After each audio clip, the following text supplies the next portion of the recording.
안녕하세요, 호두엄마입니다. 지금 키핑장에 나와 있고요. 저번 시간에 여러분들께 다육이를 다진다 라는 표현을 알려드렸던 것 같아요. 그래서 다지는 다육이들은 대부분 농장에서 가지고 온 지 얼마 되지 않은 아이들을 다진다 라고 하는데요. 다육이가 다져질 때 모습이 어떤지 여러분들께 알려드리진 않았던 것 같아요. 처음에는 지금 보이는 이 아이처럼 입장이 여기서부터 위까지 다 똑바른 크기로 있습니다. 그런데 아이가 다져질 때는요, 속입장부터 다져져요. 그래서 이 가운데가 좀 꺼진 것처럼 보이기도 합니다. 그래서 겉잎은 끝까지 남아있다가 이 겉잎장들은 하엽이 돼서 없어지는 거거든요. 그러면 다육이 모양이 전체적으로 줄어들 거예요. 그런 걸 다진다라고 표현을 하는 것입니다. 그래서 대부분 이제 다지면 이런 모양이 돼요. 그래서 잘 다져졌을 때 아이 크기가 얼마나 되려나 하고 가늠해 보는 것도 중요한 것 같아요. 이 아이는 슈가 베이비거든요. 제 슈가 베이비는 얼굴이 엄청 작아요. 그래서 이렇게 봤을 때 분명히 이렇게 군생이긴 한데요, 예쁜 수영도 예뻐요. 근데 속 안에가 지금 다져지고 있는 중이기 때문에 이게 전부 다 완성이 되면 이 화분에서 좀 여유롭게 이 화분에 이 흙이 보이는 비율이 더 많아질 것 같아요. 그런 걸 다져진다 라고 표현을 하는 거예요.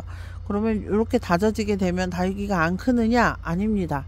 얼굴을 그렇게 바짝 들였다가도 영양을 주거나 영양제를 주거나 물을 주거나 하면 그 모양 그대로 균일하게 커지거든요. 그렇게 해서 다지면서 키우는 것이 다육이들이 죽지 않고 또 예쁜 빛을 보고 또 멋진 모습으로 커갈 수 있게 되는 길이기도 합니다. 그래서 다육이들이 그렇게 다져지고 짱짱하게 굳어지고 하면은 요 아이들이 요대로 크기 때문에 점점 예쁜 모습을 볼 수 있는 거예요. 그리고 묵어간다, 묵은둥이 라는 표현을 쓰는데, 그것은 1년이 지나고 2년이 지나고 뭐 이런 식으로 돼서 다육이들이 이제 제가 조금 전에 말씀드린 그 표현대로 다져진 후에 자라나는 아이들을 묵은둥이라고 하는 거예요. 그래서 묵은둥이 아이들은 잘 죽지 않고 또 적당한 묵은둥이 같은 경우를 말씀드리는 거예요.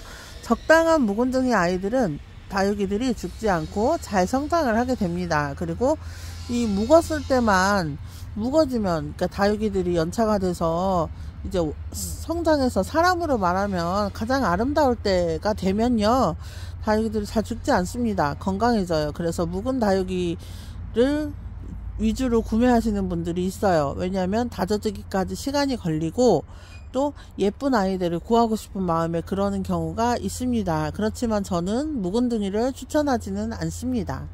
왜냐하면 다육이 얼굴이 어떻게 변하는지 봐야지 요 아이들을 잘 키우지 않을까 싶어서 그래요. 사실은 어쨌든 식물이기 때문에 이 아이를 키워야 되는 게 우리가 가져야 될 목표 아닐까 합니다. 다육이를 좋아하고 관상용으로 보기만 한다면 내가 사서 소유할 필요는 없을 것 같아요. 농장을 구경하면서 돌아다니는 것만으로도 충분하지 않을까 싶은데, 키우면서 이 화분에 흙에 분갈이도 하고 이러면서 스트레스도 풀고 하는 것이기 때문에 저 같은 경우에는 다육이를 소유하는 것만큼 또 그런 것들도 중요하다고 생각을 합니다.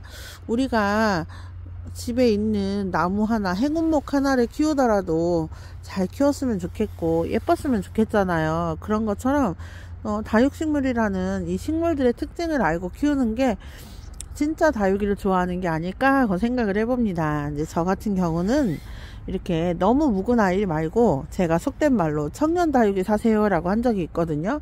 그래서 이제 이 아이들이 1년생, 2년생 이렇게 돼서 키우면 내가 데리고 와서 그 과정을 씨앗부터 해서 볼 수는 없어요. 그렇지만 이 아이들 얼굴 변하는 걸 몇 년 주기로 이렇게 보면서 키울 수 있는 것이기 때문에 꽤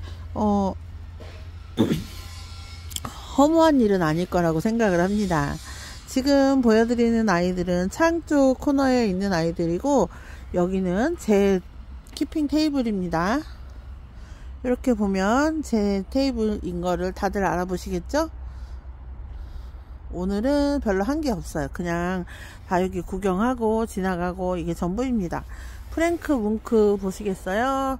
물이 들 대로 들고 이제 물이 빠지면서 약간 성장세를 보이고 있어요. 봄에는 성장하는 게 잘 안 보이지만 가을에는 이 아이들이 눈에 띄게 예뻐지고 또 커지는 게 보이거든요. 그래서 이렇게 다육이들이 예뻐진 거를 보고 있으면 또 마음이 든든하고 뿌듯하기도 합니다. 그래서 지금 다육이들 예쁜 모습 여러분들께 보여드리고 있고요. 그리고 이제 초보 다육맘님들께 하고 싶은 말 중에 하나가 무조건 아무거나 막 사지 말자입니다. 이거 보세요. 이 아이 말간이라고 샀는데 사실 말간이 아닙니다. 말간은요 정말 말 그대로 물이 안 든 초록초록한 빛이기 때문에 말간인데요. 이 아이는 물드는 보랏빛의 성향을 보건대 레드콘인 것 같습니다.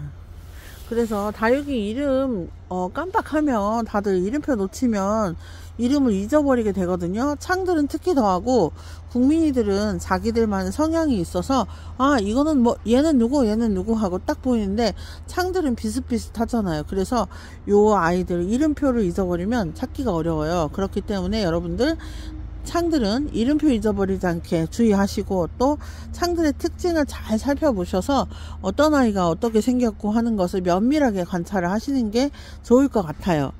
그래서 다육이들이 이렇게 다지는 것도 중요하고 키우는 것도 중요하지만 요 창들 같은 경우는 특히 이름표를 잊어버리지 않는 게 중요합니다. 그래서 이렇게 아이들이 잘 크고 있다는 거, 또 저도 말간이라고 알고 샀는데 종류가 많구나 하고 이렇게 생각을 했더니 그게 아니고 말간하고 비슷한 수형이거나 형태가 되면 어릴 때는 모습을 구분하기가 어렵기 때문에 말간이라고 이름이 붙여져서 나오기도 합니다. 그러니까 똑같은 아이들인데 수형이 다 다른 경우가 있어요. 그런 경우에는 한 종자에서 퍼져서 얼굴이 다르다라고 이해하시면은 될 것 같아요. 왜 우리도 한부모에게서 태어났지만 얼굴이 첫째 다르고 둘째 다르고 셋째 다르고 다 다르지 않습니까?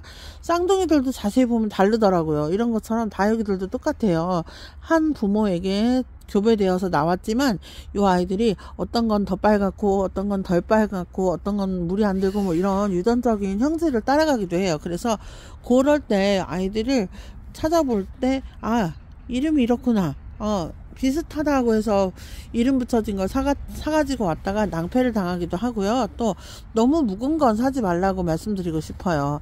묵어진다라는 건 다육이들이 좀 커서 늙어간다는 뜻이거든요. 그래서 창들 같은 경우는 여러분들 목대 있는 창은 사지 마시길 바랍니다. 창은 목대가 나오면 안 되는 애들이에요. 그래서 목대가 나오는 일부의 창도 있지만 대부분 아이들은 목대가 안 나오고 땅바닥에 이렇게 붙어 있는 것이 건강한 아이들입니다. 그리고 너무 묵은 아이들 사시면 예쁜 모습을 보는 기간이 짧아지니까 묵은 둥이를 사지 말라고 하는 것이니 오해 없으시길 바랄게요. 지금 눈앞에 핑크 화분에 예쁘게 앉혀져 있는 아이는요 편지철화예요. 이 아이 수영이 이렇게 생겼잖아요. 요것을 지퍼형이라고 합니다. 지퍼를 닮아서요. 근데 이 아이는 생얼은 아쉽게도 안 달려 있어요. 그렇지만 색감이 너무너무 예뻐서 데리고 있고요.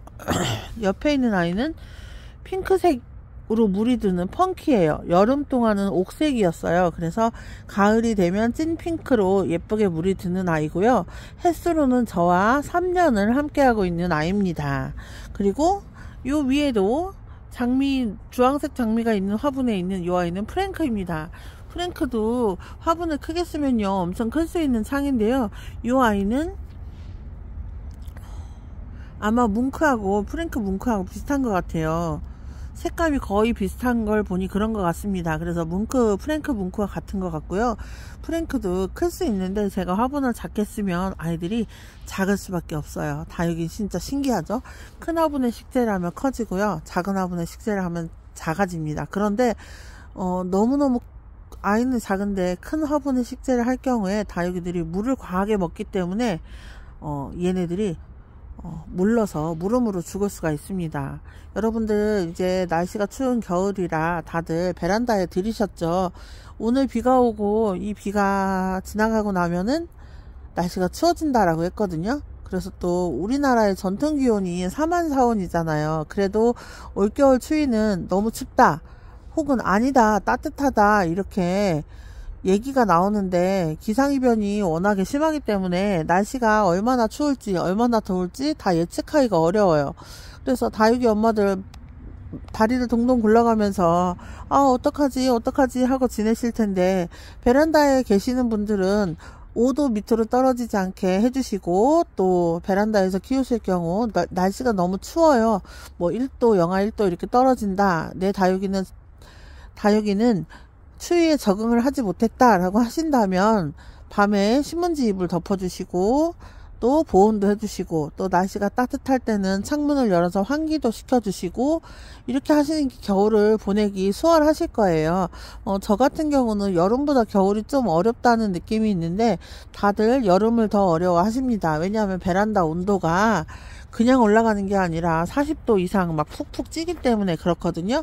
그런데 겨울은 그렇게까지 찌지는 않습니다. 그러니까 이제 우풍이 심해서 결로가 있는 베란다 같은 경우는 저녁엔 신문지 이불을 덮어주시는 게 좋을 것 같고, 또 낮에는 신문지를 걷어서 이 아이들 해를 보게 해야겠죠. 그래서 올겨울 대비를 잘 하시기를 바랍니다. 그리고 겨울에는 의도치 않게 곰팡이병 같은 것들이 잘 걸리니까 날씨가 더 추워지기 전에 방제 다 마무리 하시고요. 또 너무 물을 안 주거나 너무 건조해도 벌레가 기승을 부릴 수 있습니다. 다육이들은 동물 깍지벌레나 이런 벌레들에게 언제나 맛있는 먹잇감인 것 같아요. 그래서 그런 일이 있으니까 여러분들도 다육이 이제 약도 잘 미리미리 방제하시고 지혜롭게 겨울을 보내시기를 바랍니다. 호두 엄마는 오늘은 여기서 마치도록 하겠습니다. 감사합니다. 안녕히 계세요.